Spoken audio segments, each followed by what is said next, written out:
Okay, to start off making your book, you need to make yourself two covers that need to be of identical size. You're going to want to leave space for a spine in the middle, and you're going to need to choose your cover. Put your book covers on top of your cover paper and get yourself some PVA glue. You're going to spread the PVA glue onto our book covers, and we need to make sure that this is really even.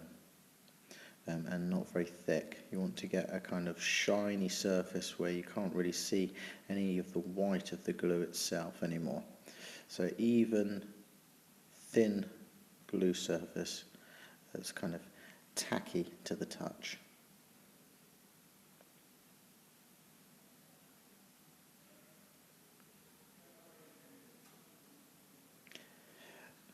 Then turn it round, make sure you've aligned your cover with your cover paper, whatever sort of paper you're using, fix it down, and very importantly at this stage you need to turn over and smooth that cover into the very corners. We want to make sure that that cover paper is smoothed down all the way into the corners.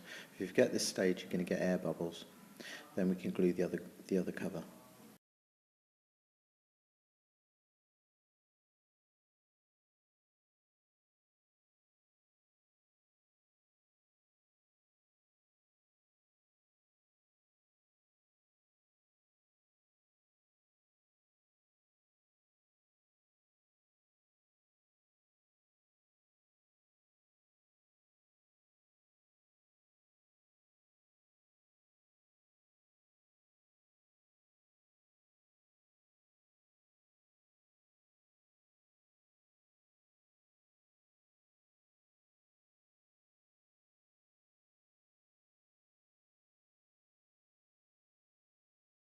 The space that you leave for the spine you need to work out in advance. It's the width of the cardboard plus the width of your signature.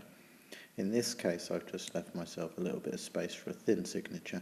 I need to make sure that I turn it over and that I'm pushing the paper all the way into the corners. We want to make sure that we don't rip the paper, but we want a nice crisp finish and no air bubbles.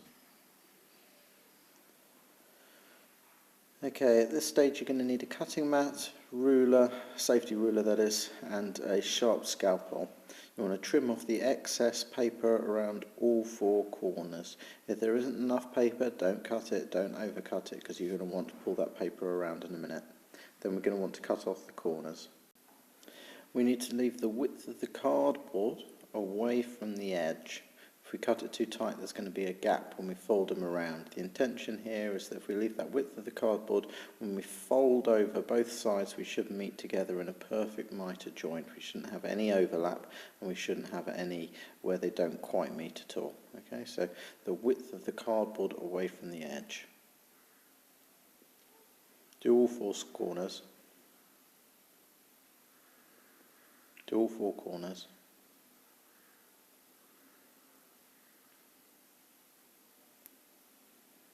And then at this stage we're going to want to have a nice crisp finish, so it's really important that when we glue this down we want to pull those flaps across really tightly. Glue on the cardboard rather than the paper because the cardboard can absorb the moisture much better, the paper is more likely to warp. And it's a case of gluing exactly the same. I like to push a little bit of glue down and actually glue the edge of the cardboard as well. Scrape up any extra. You don't want glue sort of oozing everywhere at this stage, we just want it tacky and clear the same. Make sure you haven't got glue on your hand at this stage. Then pull it tightly. The important thing here is to pull it tightly so we get a nice smooth edge across that side there. We'll smooth it down. It's very easy to get lots of glue on our hands at this stage, we want to try and avoid that. You can use a whalebone, this is a plastic whalebone, to straighten up the edges. Now here you can see that I'm smoothing over the tab using the whalebone, and I've overdone it a little bit and I've actually just ripped that inside part. That doesn't matter in this case because that's going to be covered over by the signature, but you want to just get an appropriate balance between how hard you're pressing. Notice I'm not painting or gluing over the previous tab, so I'm just gluing up to it. You can be very precise with the spatulas, and it's a similar thing, pull it across and they should meet exactly. Mine's ever so slightly overdone, so I'm just folding that corner around ever so slightly.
Okay, to make a single signature, the signature of the pages of your book, you need to get yourself a whole load of identical sized pieces of paper. At this stage, we're just going to fold them in half. You need to think ahead, how big is your signature going to be when you're doing a spine, and then when you've made your cover, you need to be thinking your signature needs to be about the same size as your book overall. I'm getting those creases really nice and crisp. I'm using a whalebone, and then I'm placing one inside the other.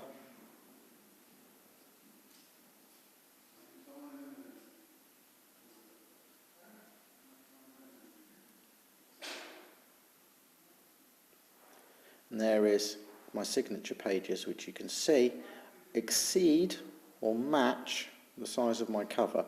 What we'll do is we'll sew it and then we'll trim it down afterwards. So at this stage, we don't want our signature to be smaller than our book because we're going to trim it down to fit.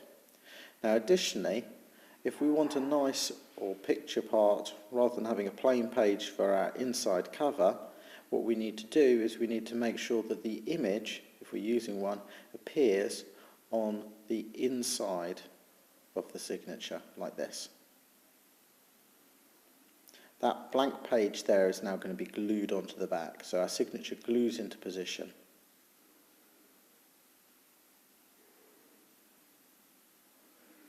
Okay, get yourself a needle and thread. A proper bookmaking sewing needle, the head doesn't exceed from the shaft of the needle. We're using just regular sewing needles, it's absolutely fine. Get yourself about 1 metre of thread, thread it onto the needle. I personally double it over and then tie a knot. We're going to make ourselves 3 holes, one in the middle, and then keeping the paper held tightly so it doesn't move around at each stage. I recalibrate by putting the needle back through the middle there. I'm going halfway between the middle and each edge. Okay, start from the back, sew up through the middle. You can see this is where the head is getting caught. Okay, there should be, the knot will prevent it from pulling through. Either side, doesn't make any difference. And then what I'm going to do is I'm just going to thread that needle through the gap that's been created at the top there with the knot.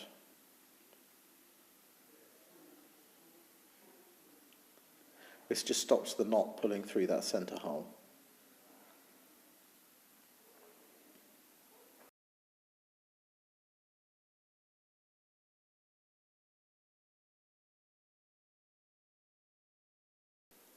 There we are, and then back up through the middle and then tie it off to finish.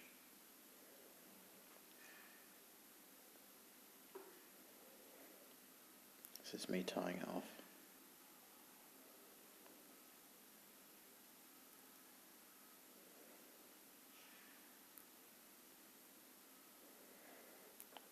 Then just trim it off, don't trim it too close to the knot because the threads will pull through there. And that's the signature complete. We can cut down the signature to size.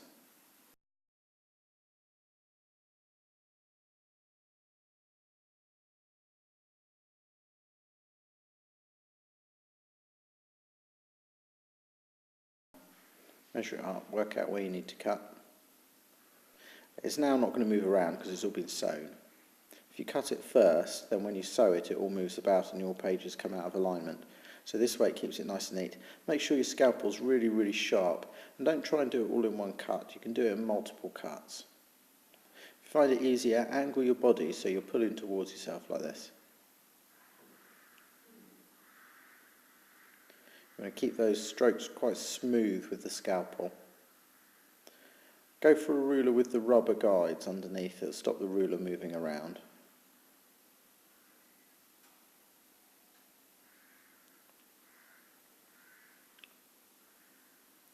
What you don't want to do is you don't want to pull at the paper that's not being cut because it will tear then and give you a messy edge.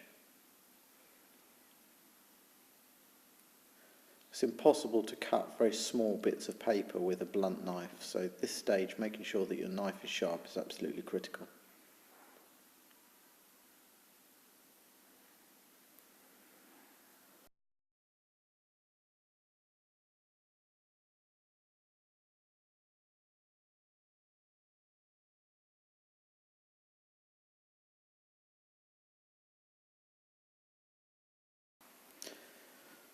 And there's our signature ready to go. It's nice and sharp across all three sides.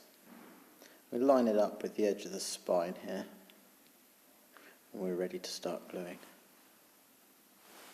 The signature needs to be the width of the spine, so if you're going to include a spine, then it needs to be that width.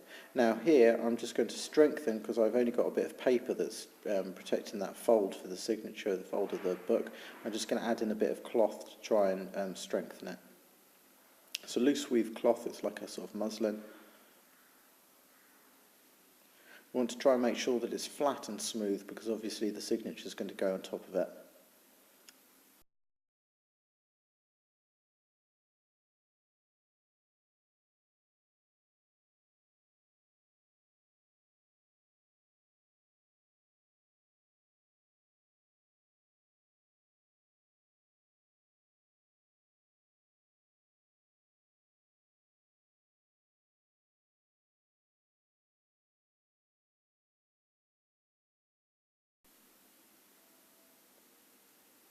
Make sure it's stuck down really firmly. You can just add a layer of PVA glue over the top.